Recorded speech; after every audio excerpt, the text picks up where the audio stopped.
Eu tento ser educado, eu tento ser polido, mas eu não sou mestre de cerimônia. Mestre de cerimônia é que tem que agradar sempre. Eu não vim ao Senado para agradar. Aqui não é concurso de Miss Simpatia.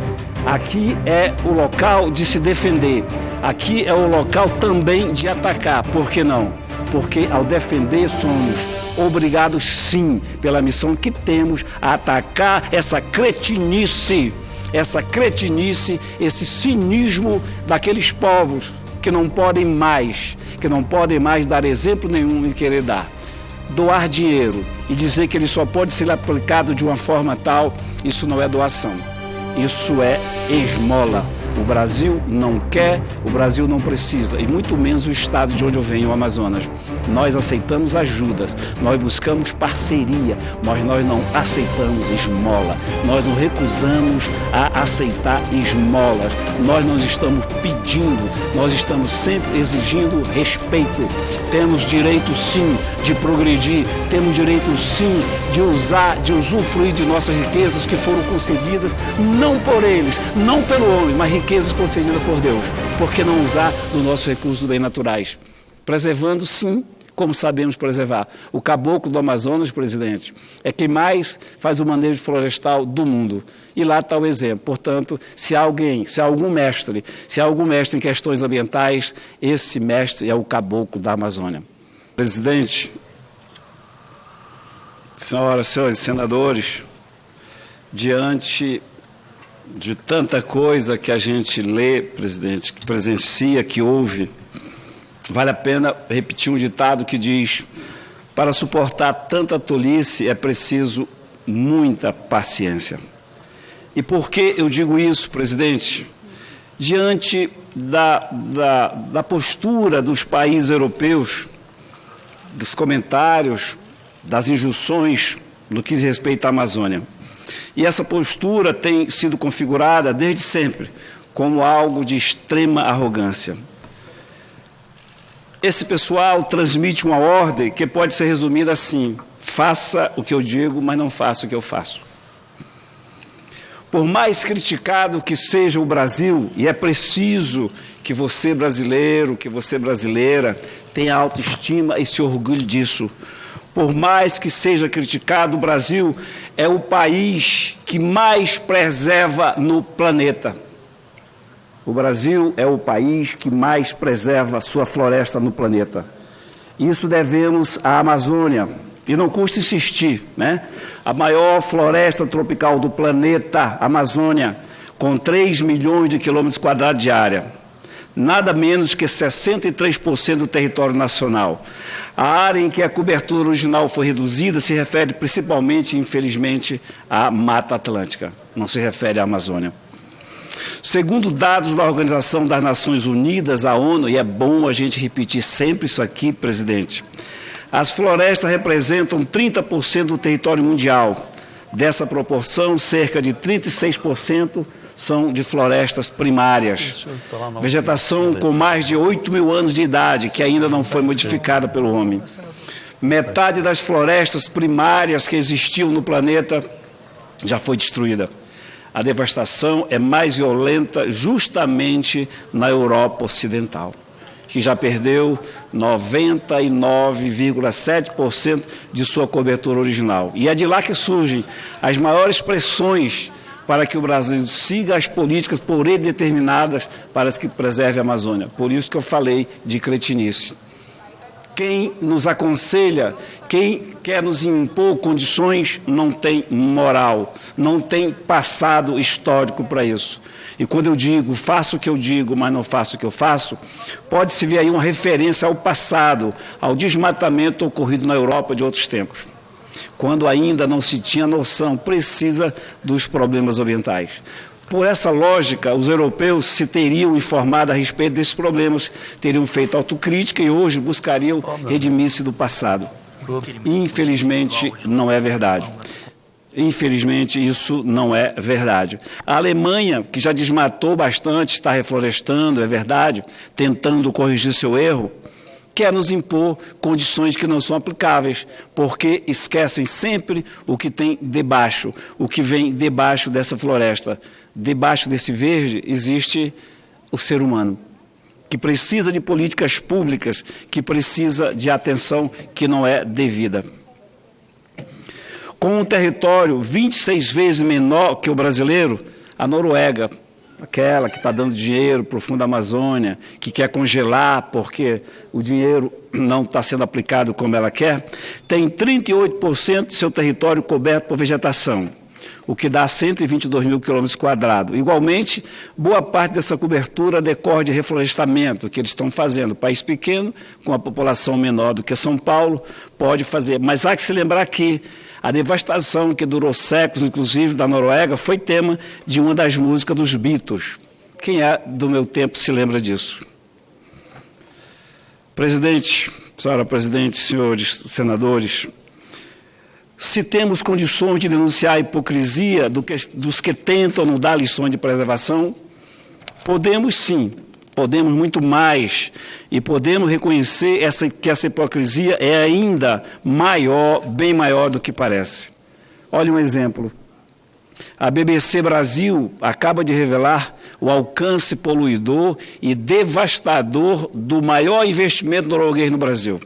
Além de um vazamento de restos tóxicos de mineração que contaminou diversas comunidades de Barcarena, no Pará, a gigante norueguesa Hydro usou uma tubulação clandestina de lançamento de efluentes não tratados em um conjunto de nascentes, do Rio Murupi. É o que aponta um laudo divulgado na semana passada pelo Instituto Evandro Chagas, do Ministério da Saúde. A Hydro negou muito, depois admitiu numa nota, dizendo que durante a vistoria verificou-se um problema. E de forma cretina, assumiu e está vendo a possibilidade de corrigir o seu erro. Companhia norueguesa, presidente. Aquela mesma Noruega que quer nos impor as suas regras. A multinacional produtora de alumínio, cujo acionista majoritário e controlador é o governo da Noruega, voltou ao noticiário brasileiro após a confirmação do vazamento no último sábado de uma barragem que continha soda cáustica e metais tóxicos após chuvas fortes da região. Olha só, desastre sucedendo desastre. E nunca é demais estar sempre lembrando o que a gente está dizendo lá no começo, da paciência que a gente tem com tanta tolice. A verdade é que a presença de organizações fortes, de organizações não governamentais, é que pode explicar, presidente Lazier, essa questão do Fundo da Amazônia, da Alemanha, da Noruega, está querendo sustar. Partiu do momento em que o presidente Bolsonaro disse que o governo brasileiro diria como vai controlar essa ajuda. Aí começou a questão, a Amazônia começa a ser atacada, a devastação da Amazônia nunca foi tão grande e balelas à parte. É bom brasileiro ter em mente e se orgulhar disso. Vou repetir, o Brasil é o país que mais preserva sua floresta no planeta. Nós não merecemos e não devemos aceitar esses ataques e essa pecha de que a gente destrói o nosso ecossistema. Existe toda uma retórica destinada a minimizar o peso das ONGs no Fundo da Amazônia. Pelos dados oficiais liberados pelo Fundo, 31% dos recursos foram destinados a projetos apresentados por governos estaduais, 28% a projetos da União, 1% a município, 1% a universidades públicas e 38% a projetos de organização da sociedade civil. A questão é saber quanto dos projetos atribuídos a governos estaduais e à União são aplicados por meio de ONG. Eu vou dar um exemplo.